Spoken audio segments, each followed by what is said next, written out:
like a stereotypical idea of a villain. You watch our films and you're like, you look at someone's face and you'll be like, this is a villain, because you cast people like that. But in reality, just because you don't look villainous, you don't have a villainous face in that very stereotypical way, doesn't mean that you cannot be a bad person, right? We may have come across so many people who look like what traditionally heroes would look like, but are really bad people. And so I wanted to cast someone who you almost, if you talk to him, be like, okay, he's sweet, sweet, charming, harmless kind of a person.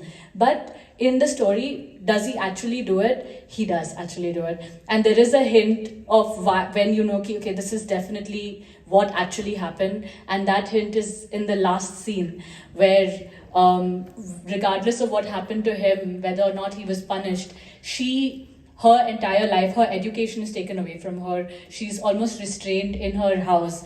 And when her friend who goes to the same school as her calls her for school and she doesn't go, in that conversation, you understand that this guy had been grooming. And grooming is a really important idea to understand, and it's a complex idea to understand, where these kind of predators, they take young children and they make them believe that they are asking for it. They make them believe that this is love, when obviously it is not. It is straight up abuse. It's a very emotionally manipulative way of abusing a child. It's called grooming. Please read up more about it.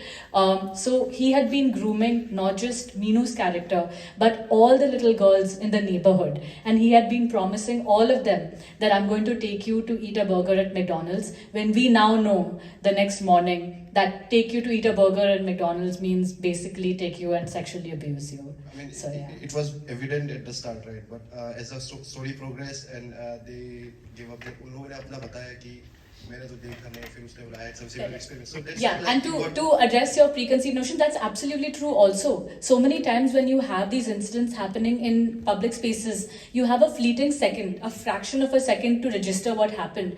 And of course there is a doubt that, did I see the right thing? You have to, go to the police station and take such a big stand and be so certain of the sense of justice that you are seeking. But in reality, how do you know? You in that moment, even you don't know if it's your preconceived notions or not. So again, it is reality and it is the complexity of life.